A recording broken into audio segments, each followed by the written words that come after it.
ओम नमः शिवाय। शिव पुराण दूसरा अध्याय। देवराज को शिवलोक की प्राप्ति, चंचुला का संसार से वैराग्य। श्री शौनक जी ने कहा, आप धन्य हैं सूत जी, आप परमार्थ तथ्य के ज्ञाता हैं। आपने हम पर कृपा करके हमें यह अद्भुत और दिव्य कथा सुनाई है। भूतल पर इस कथा के समान कल्याण का और कोई साधन नहीं है। आपकी कृपा से यह बात हमने समझ ली है। सूत जी, इस कथा के द्वारा कौन से पापी शुद्ध होते हैं, उन्हें कृपा पूर्वक बताकर इस जगत को कृतार्थ कीजिए।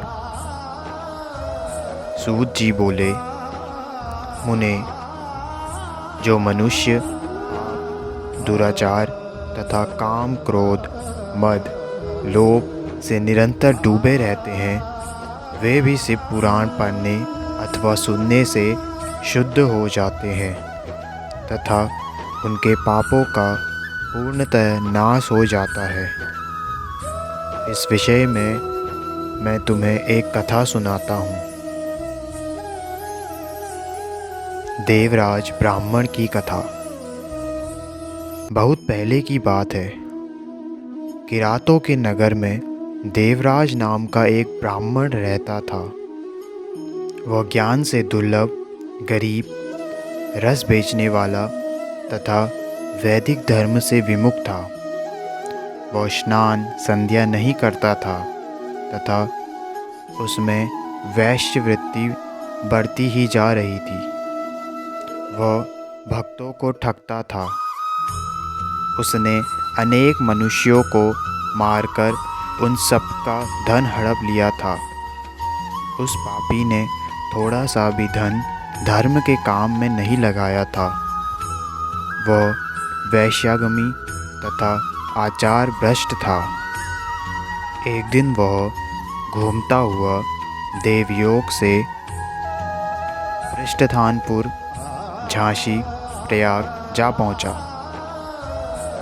वहां उसने एक शिवालय देखा जहां बहुत से साधु महात्मा एकत्र हुए थे। देवराज वहीं ठहर गया। वहां रात में उसे ज्वर आ गया और उसे बड़ी पीड़ा होने लगी। वहीं पर एक ब्राह्मण देवता शिवपुराण की कथा सुना रहे थे। ज्वर में पड़ा देवराज भी ब्राह्मण के मुख से शिव कथा को निरंतर सुनता रहता था। एक मास बाद देवराज ज्वर से पीड़ित अवस्था में चल बसा। यम के दूत उसे बांधकर यमपुरी ले गए। तभी वहाँ शिवलोक से भगवान शिव के पार्षदगण आ गए। वे कपूर के समान उज्ज्वल थे।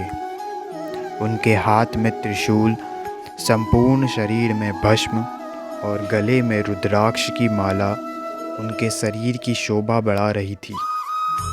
उन्होंने यमराज के दूतों को मार पीट कर देवराज को यमदूतों की चंगुल से छुड़ा लिया और वे उसे अपने अद्भुत विमान में बैठाकर जब कैलाश पर्वत पे ले जाने लगे तो यमपुरी में कोलाहल मच गया, जिसे सुनकर यमराज अपने भवन से बाहर आए।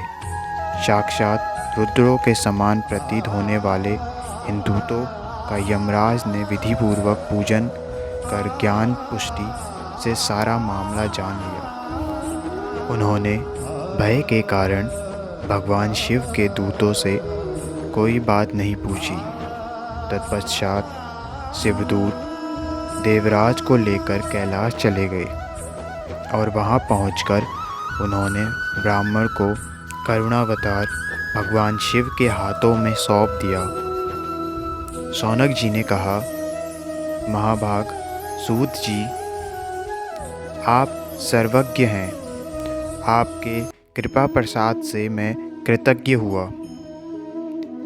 इस इतिहास को सुनकर मेरा मन आनंदित हो गया अतः भगवान शिव में प्रेम बढ़ने वाली दूसरी कथा भी कहिए।